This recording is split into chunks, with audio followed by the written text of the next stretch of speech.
DJ Sandeep राजनिकी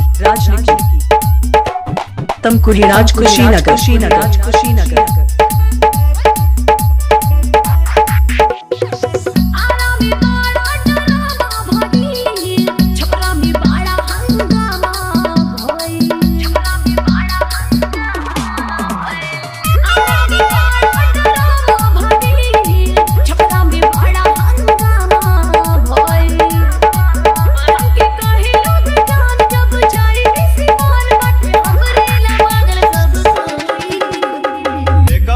से होई ऐसे न मुँह चमकौला से होई नचबे की खाली झमकौला से होई मुँह चमकौला से होई नचबे की खाली झमकौला से होई।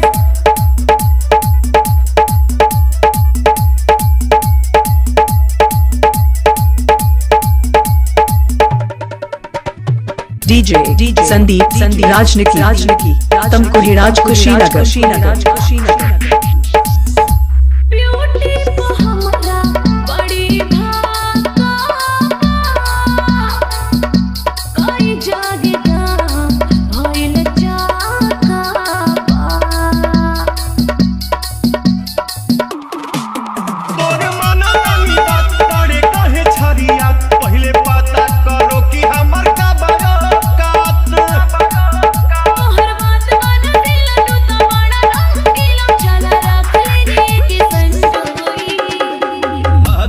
से होई ऐसे न मुँह चमकौला से होई नचबे की खाली झमकौला से होई मुँह चमकौला से होई नचबे की खाली झमकौला से होई।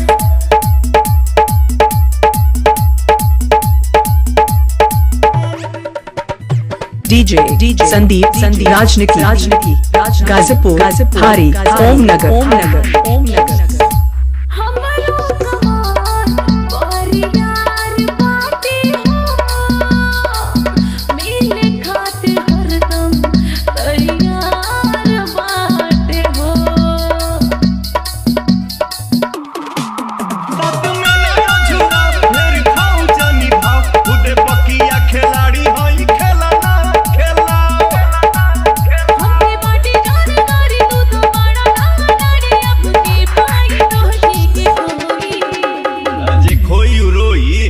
ऐसे न मुँह चमकौला से होई नचबे की खाली झमकौला से। मिक्सिंग के लिए संपर्क करें। Mobile number 95 010 51 335।